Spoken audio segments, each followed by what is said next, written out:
ৰাজমোহিনী কৱচ এইটো বহুত শক্তিশালী কৱচ হয়। এই কৱচটো পিন্ধিলে আপোনাৰ চাকৰিৰ ক্ষেত্ৰত হৈ থকা বাধাবোৰ দূৰ হ'ব। ব্যৱসায়ত উন্নতি কৰিব পাৰিব। শিক্ষা, স্বাস্থ্য, টকা পইচা, প্ৰেম আদিত হৈ থকা বাধাবোৰ দূৰ হ'ব। লগতে আপোনাৰ যদি বিবাহত কিবা সমস্যা হৈ আছে, বিবাহত পলম হৈ আছে, তেনেহ'লে এই সকলোবোৰ বাধা দূৰ কৰাৰ বাবে ৰাজমোহিনী কৱচ ধাৰণ কৰক। ৰাজমোহিনী কৱচৰ বাবে স্ক্ৰীণত দিয়া নাম্বাৰত যোগাযোগ কৰক। এবাৰ দেৱৰ্ষি নাৰদে ভগৱান বিষ্ণুৰ ওচৰলৈ আহি সুধিবলৈ ধৰিলে, হে জগতৰ পালনকৰ্তা, মোৰ মনত এটা আচৰিত ধৰণৰ প্ৰশ্নৰ উদয় হৈছে। আপুনি যদি আজ্ঞা দিয়ে মই আপোনাক সুধিব বিচাৰোঁ। তেতিয়া ভগৱান বিষ্ণুৱে ক'বলৈ ধৰিলে, হে দেৱৰ্ষি, আপোনাৰ মনত এনেকুৱা কি প্ৰশ্নৰ উদয় হৈছে যিটো আপুনি আচৰিত ধৰণৰ বুলি কৈছে। তেতিয়া দেৱৰ্ষিয়ে ক'লে, মোৰ মনত এইটো প্ৰশ্ন জাগ্ৰত হৈছে যে মনুষ্য অল্পায়ু কিয় হয়? কি কাৰণত মনুষ্যই কম বয়সতে মৃত্যুক আঁকোৱালি ল'ব লগা হয়? আৰু এনেকুৱা কি কাম আছে যিটো কাম কৰিলে মনুষ্য দীৰ্ঘায়ু হয়? দীৰ্ঘায়ু হোৱাৰ কিবা উপায় আছেনে? যদি আছে সেইটো আপুনি মোক কওক।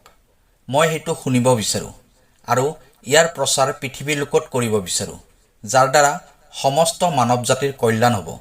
তেতিয়া ভগৱান বিষ্ণুৱে ক'বলৈ ধৰিলে, হে দেৱৰ্ষি, আপুনি অতি উত্তম প্ৰশ্ন কৰিছে। মই ইয়াৰ ৰহস্য আপোনাক ক'ব বিচাৰোঁ। এই ৰহস্যটো বহুত প্ৰাচীন আৰু অলৌকিক হয়, কাৰণ এই ৰহস্যটো ভগৱান শিৱ আৰু মাতা পাৰ্বতীৰ সৈতে জড়িত হৈ আছে। আৰু মই আপোনাক এটা উপায়ৰ কথাও ক'ব বিচাৰোঁ। তেতিয়া দেৱৰ্ষি নাৰদে ক'বলৈ ধৰিলে, হে প্ৰভু, শীঘ্ৰে উপায়টো কওক। তেতিয়া ভগৱান বিষ্ণুৱে সেই ৰহস্যটো ক'বলৈ ধৰিলে। প্ৰিয় দৰ্শক, আছামিজ এষ্ট্ৰলজীলৈ আপোনাক স্বাগতম জনাইছোঁ। মই এষ্ট্ৰলজাৰ ধীৰাজ শৰ্মা। ভিডিঅ'টো ভাল লাগিলে শ্বেয়াৰ কৰি দিব আৰু কমেণ্টত জয় শ্ৰী হৰি বিষ্ণু নিশ্চয় লিখিব। প্ৰিয় দৰ্শক, আপোনাৰ যদি ব্যৱসায়, চাকৰি, টকা পইচা, শিক্ষা তথা বিবাহক লৈ কিবা সমস্যা হৈ আছে, তেনেহ'লে ভিডিঅ'ৰ স্ক্ৰীণত দিয়া নাম্বাৰত আমাৰ সৈতে যোগাযোগ কৰিব। আমি আপোনাৰ সমস্যাবোৰ সমাধান কৰিবলৈ চেষ্টা কৰিম। এতিয়া আহক ভিডিঅ'ৰ পৰৱৰ্তী অংশলৈ যাওঁ। ভগৱান বিষ্ণুই ক'বলৈ ধৰিলে, এইখন নগৰতে এজন ধনী বেপাৰীয়ে বাস কৰিছিল। বহুত দূৰলৈ তেওঁৰ বেপাৰ প্ৰসাৰিত কৰিছিল। নগৰখনৰ সকলো মানুহে সেই বেপাৰীজনক বহুত সন্মান কৰিছিল। ইমান টকা পইচা সম্পত্তি থকাৰ পিছতো বেপাৰীজন বহুত দুখী আছিল, কাৰণ তেওঁৰ কোনো পুত্ৰ সন্তান নাছিল, যাৰ ফলত তেওঁৰ মৃত্যুৰ পিছত তেওঁৰ বেপাৰৰ উত্তৰাধিকাৰী কোন হ'ব, এই চিন্তাই তেওঁক দিনে ৰাতিয়ে খুলি খুলি খাবলৈ ধৰিছিল। পুত্ৰ প্ৰাপ্তিৰ কামনা কৰি ধনী বেপাৰীজনে প্ৰত্যেক সোমবাৰে ভগৱান শিৱৰ পূজা কৰিছিল আৰু সন্ধিয়া সময়ত শিৱ মন্দিৰত গৈ ভগৱান শিৱৰ সন্মুখত ঘিৰ চাকি জ্বলাইছিল। ধনী বেপাৰীজনৰ ভক্তি দেখি মা পাৰ্বতী সন্তুষ্ট হৈ গ'ল আৰু মা পাৰ্বতীয়ে ভগৱান শিৱক সেই ধনী বেপাৰীজনৰ মনৰ কামনা পূৰ্ণ কৰাৰ বাবে নিবেদন কৰিবলৈ ধৰিলে।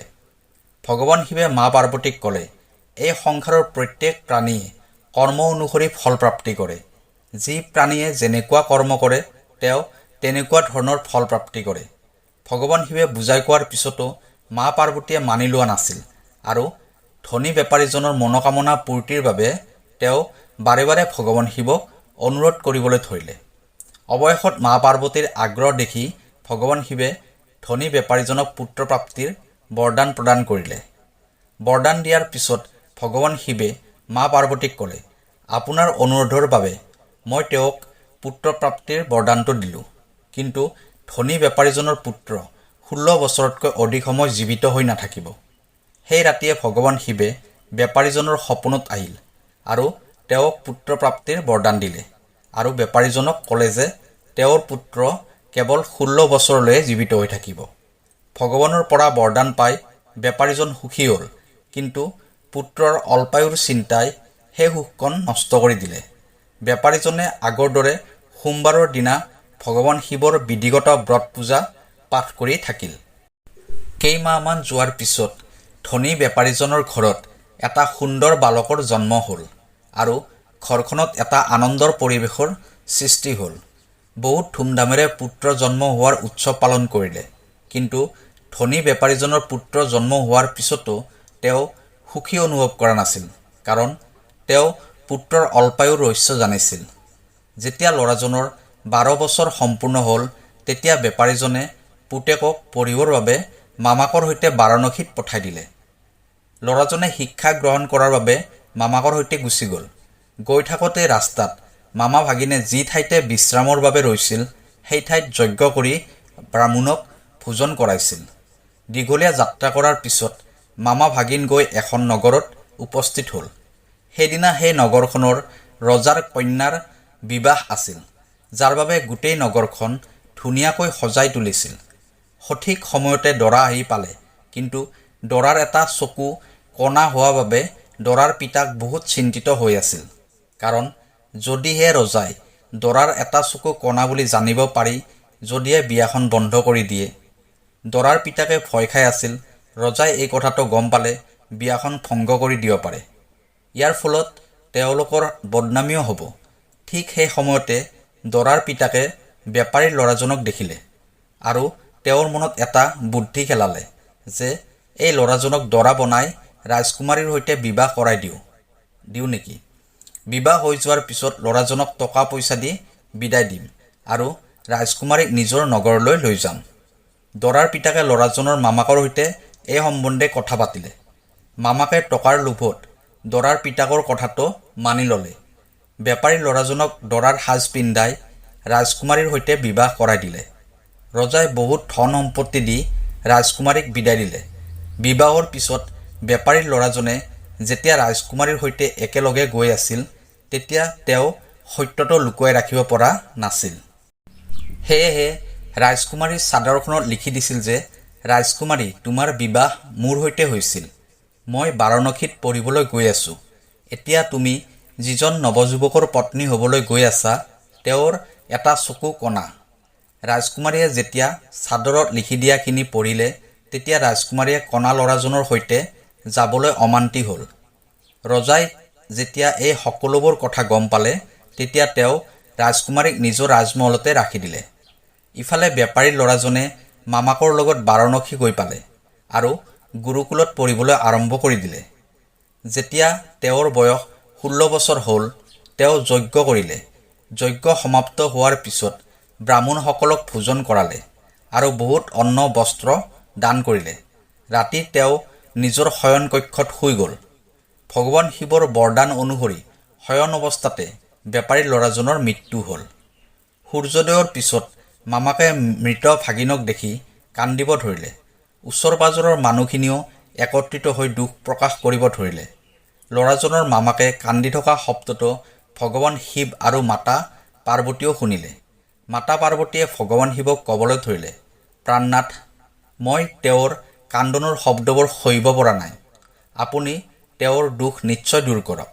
ভগৱান শিৱ আৰু মা পাৰ্বতী অদৃশ্য ৰূপত সেই ঠাইখিনিত গৈ উপস্থিত হ'ল আৰু ভগৱান শিৱে মা পাৰ্বতীক ক'বলৈ ধৰিলে, এই মৃত ল'ৰাজন ধনী বেপাৰীজনৰ হয়, যাক মই 16 বছৰ আয়ুসৰ বৰদান দিছিলোঁ। এওঁৰ আয়ুস সম্পূৰ্ণ হৈছে। মা পাৰ্বতীয়ে ভগৱান শিৱক সেই বালকজনক জীৱনদান দিবলৈ অনুৰোধ কৰিলে। মা পাৰ্বতীৰ আগ্ৰহ দেখি ভগৱান শিৱে ল'ৰাজনক জীৱিত হোৱাৰ বৰদান প্ৰদান কৰিলে আৰু কিছু সময় পিছতে ল'ৰাজনে জীৱিত হৈ উঠি বহিলে। তাৰ পিছত শিক্ষা সমাপ্ত কৰি ল'ৰাজনে মামাকৰ সৈতে নিজৰ নগৰৰ ফালে গ'ল। দুয়ো গৈ গৈ সেই নগৰখন গৈ পালে য'ত ল'ৰাজনৰ বিবাহ হৈছিল। সেই নগৰখনতো যজ্ঞৰ আয়োজন কৰিলে। সেই নগৰখনৰ ৰজাই ওচৰেৰে গৈ থাকোঁতে যজ্ঞৰ আয়োজন দেখিলে আৰু তেওঁ তৎক্ষণাত ল'ৰা আৰু তেওঁৰ মামাকক চিনি পালে। যজ্ঞ সমাপ্ত হোৱাৰ পিছত ৰজাই বেপাৰীৰ ল'ৰাজন আৰু মামাকক ৰাজমহললৈ লৈ গ'ল আৰু কিছুদিন তেওঁলোকক ৰাজমহলত ৰাখি বহুত ধন সম্পত্তি বস্ত্ৰ আদি দি ৰাজকুমাৰীক তেওঁলোকৰ সৈতে বিদায় কৰি দিলে। ইফালে ভোকে পিয়াহে বেপাৰী আৰু তেওঁৰ পত্নীয়ে পুত্ৰৰ বাবে অপেক্ষা কৰি আছিল।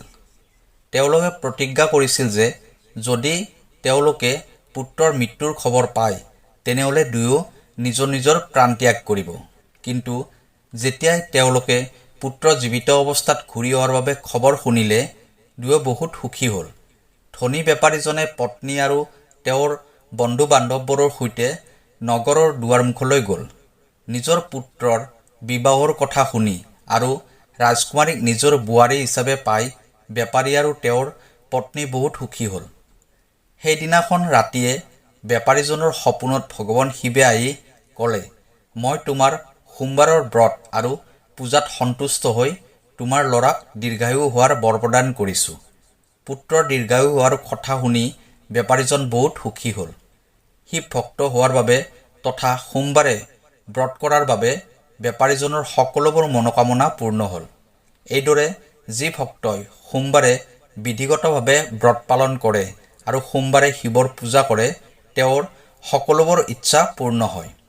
প্ৰিয় দৰ্শক, আশা কৰোঁ আপোনাৰ এই কাহিনীটো শুনি ভাল লাগিলে। ভিডিঅ'টো লাইক কৰি দিব। আজিৰ বাবে এইখিনিয়ে আছিল। অহাকালি আকৌ লগ পাম অন্য এটা ভিডিঅ'ত। তেতিয়ালৈ নমস্কাৰ।